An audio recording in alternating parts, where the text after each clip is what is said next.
Hola, qué gusto de volver a encontrarnos. Quisiera compartir con ustedes algo que me acaba de pasar viniendo a estas instalaciones a grabar este shiur. Tomé un taxi, me subo al taxi, el taxista voltea y me ve con mi kipá y me dice: señor, fíjese que hace unos días un niño dejó esto en mi carro y creo que usted es la mejor persona a la que se lo puedo entregar. Dios nos ha puesto en el camino para que yo pudiera hacer mi buena acción el día de hoy. Importante para él porque celebran sus festejos navideños. Qué bonito el ver que hay gente en el mundo que reconoce que una pequeña kipá, que a lo mejor no tiene un costo, pero que tiene un valor para nosotros y que nos recuerda la mano de Hashem. Y con esto me da pie para entrar al tema del día de hoy. Si yo les preguntara, ¿cuál es su personaje favorito de la Torá? ¿A quién? ¿A quién escogerían? A ver, analicemos algunos pocos. ¿Abraham? Abraham fue un hombre que se tuvo que rebelar contra las tradiciones politeístas del momento, se volvió monoteísta, tuvo que dejar sus raíces, fue aventurero, fue un gran anfitrión, sabemos que le gustaba tener visitas, tuvo grandes consecuencias, es el creador del monoteísmo, pero para ser el más admirado, ¿cuáles mayores trascendencias nos dejó? O veamos a Adán, el primer hombre. No pasó su primer prueba. La mujer lo incitó a pecar, su único pecado que podía hacer. Noaj, que pudo salvar el mundo, se dedicó durante 120 años a construir su arca para salvarse él, su familia y lo que Dios le ordenó. Pero no se preocupó en promulgar la palabra de Dios, decir: señores, estamos mal. Todos somos descendientes de Noaj y de sus hijos. Pero yo diría hoy, así como para admirarlo, sigamos. Isaac se sacrificó, pero como dicen algunos de nuestros maestros, es muy fácil sacrificarse por Dios. ¿Por qué? Porque en el momento que se tendió en el lecho, en el altar, si lo hubieran sacrificado, lo hubieran matado después de unos segundos, ya, no hubiera sido mal. Sacrificio el de su papá en todo caso, que estuvo dispuesto a vivir con la pena de haber matado a su único hijo. Continuemos. Vamos a analizar un poquito las mujeres. ¿Qué les parece Sara y Imán? Nuestra madre. Sara tuvo el carácter para correr a Ismael y a Agar de su Oel. Sabía que era una mala influencia para su hijo. Se enfrentó al faraón. Se enfrentó a Abimelech. Estuvo a punto de ser violada 2 veces. No fue madre hasta los 90 años de edad. Tuvo un gran zhut, tuvo muchos méritos. Pero así como para admirarla, no sé, no me llena. Siguiendo con nuestras Imaot, la verdad, Rivka incitó a Jacob a mentirle a su papá. Entendió que el papá estaba cegado por las acciones de Isaac y tuvo que intervenir para que Isaac le diera las bendiciones a su hijo Jacob. Bastante, pero creo que hay mejores. Y sigamos, vamos a decir Rachel. Rachel, fíjense, sacrificó lo que más quería, a su amado, dándole las claves a su hermana Lea para que no se avergonzara en público. Aún así, cuando Lea le reclamó más adelante, cuando le quiso pedir unos frutos que traía su hijo Rubén, y que Lea le dijo: Rachel, no solo me quitaste el amor de mi marido, además me quieres quitar los frutos de mi hijo. Ella se quedó callada y jamás le dijo: yo sacrifiqué lo que más querías. Pero ese hecho de haber sacrificado le dio el poder, le dio el gran mérito de tener un hijo como Yosef. Yosef, como ustedes podrán entender, es por mucho mi personaje favorito. Y voy a tratar de platicar hoy con ustedes por qué Yosef. Veamos lo siguiente. Yosef nace como hijo número 11, después de 10 hijos. Jacob, al ser el hijo de su amada Rachel, lo mima un poquito más, lo hace preferente, inclusive va y le hace una túnica especial multicolor para darle esa preferencia a su hijo. Yosef tiene varias cualidades. Una, sabe interpretar los sueños. Y tiene un par de sueños donde ve, platícale a sus hermanos que él, de alguna manera, sus hermanos y sus padres se tendrán que apostillar ante él. Claro que los hermanos automáticamente lo odian, no solo por ser el hijo del papá, sino sus actitudes grandiosas de tratar de ser superior a los hermanos. Le faltó la humildad, le faltó la madurez de cómo saber transmitir esto. Era el pequeño, pero Yosef durante 17 años, ¿a qué se dedica? A estudiar Torah con su papá, a absorber todo ese conocimiento.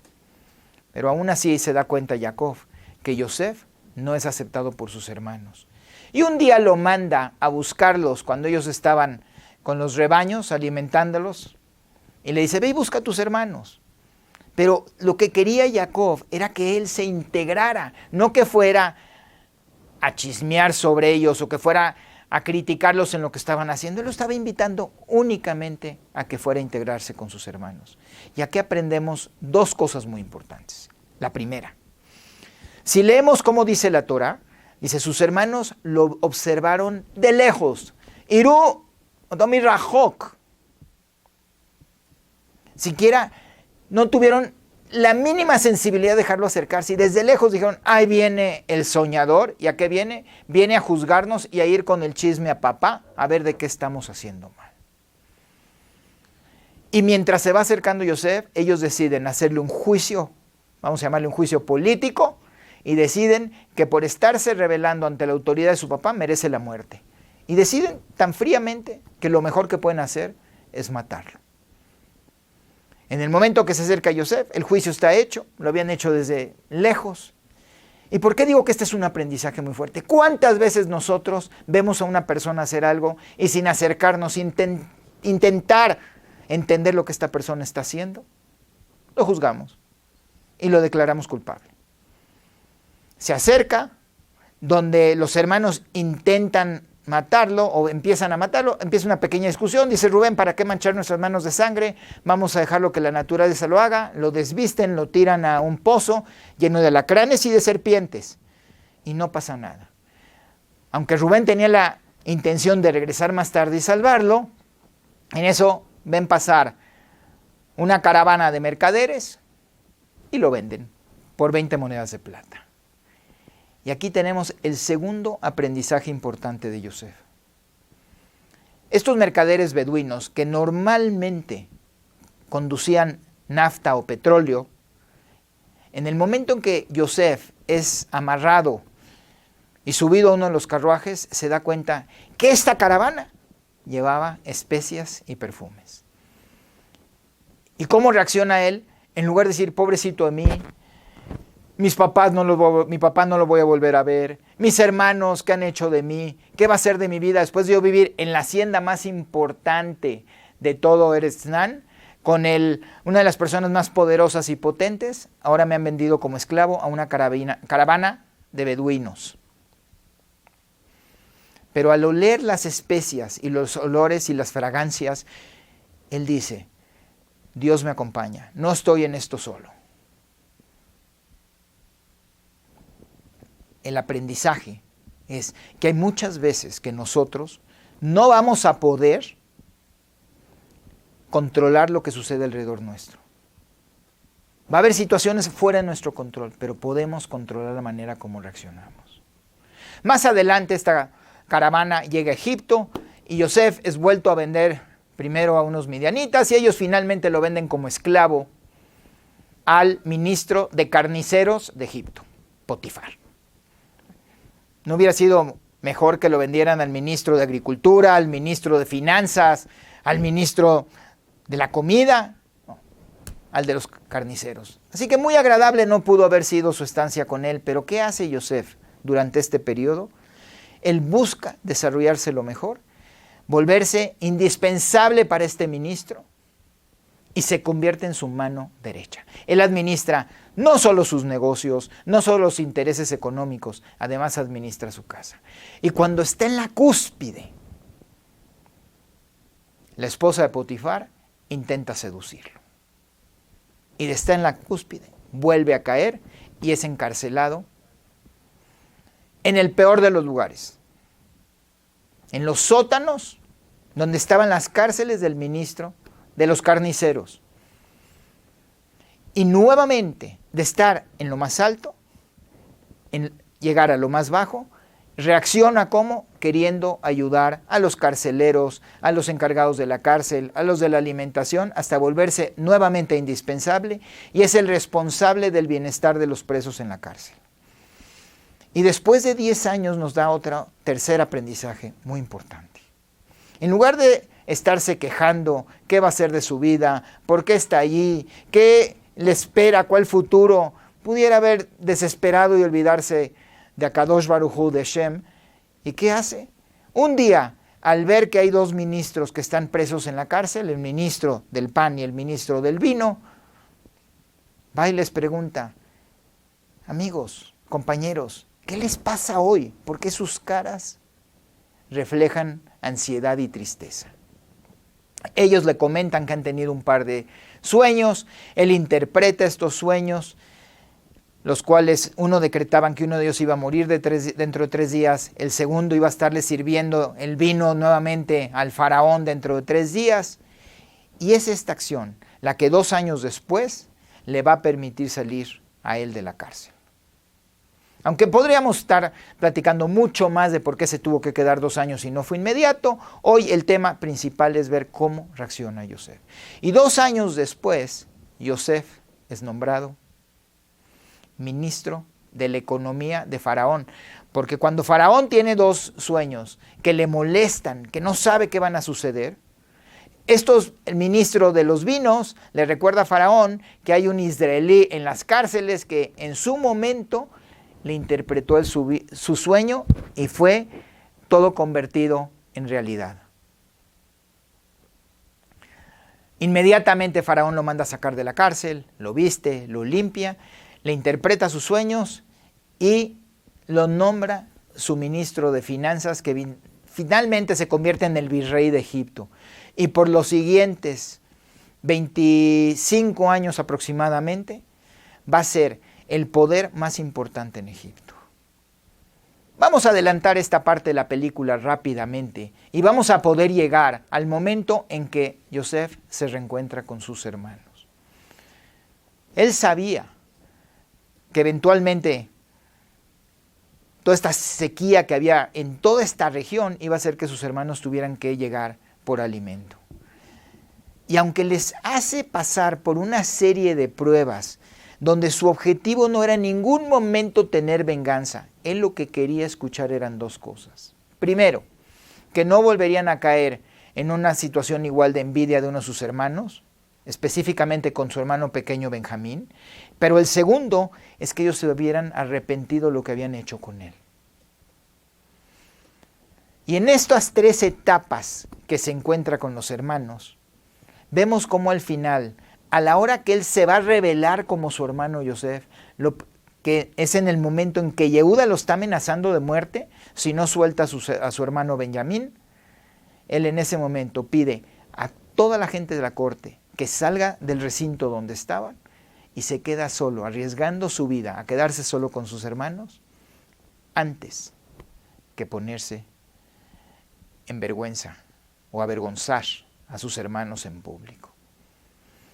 Qué grandeza tuvo Yosef de durante todos estos años que pasó, 12 años en la cárcel, más unos cuantos años que estuvo de esclavo de Potifar, que nunca supo cuál iba a ser su futuro. Cuando tiene ya el poder y llegan sus hermanos, a él lo único que le preocupa es no avergonzarlos y no tomar venganza.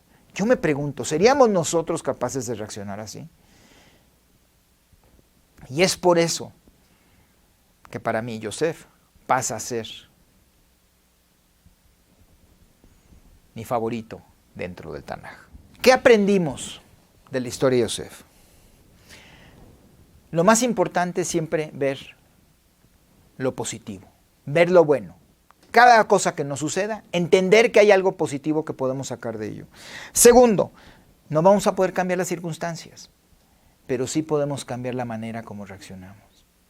Tercero, lo que pasa, por muy mal que aparezca, es solo un capítulo de toda aquella película que se llama nuestra vida. Y no conocemos el final porque no lo estamos escribiendo nosotros. Entonces tengamos la paciencia y no creamos que hemos perdido todo por un momento donde las cosas no son como nosotros las esperábamos. Finalmente, nada ganamos con la venganza. Ok, alguien nos hizo algo malo. Tenemos la oportunidad de vengarnos. ¿Y al final qué? ¿Nos vamos a sentir mejor?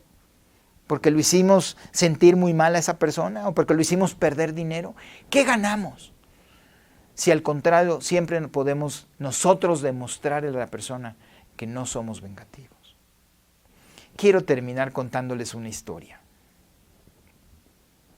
Una historia que verdaderamente nos va a enseñar cómo tenemos la capacidad de reaccionar ante ciertas circunstancias y no entendemos lo que sucede en ese momento, pero cómo más adelante nos va a ayudar.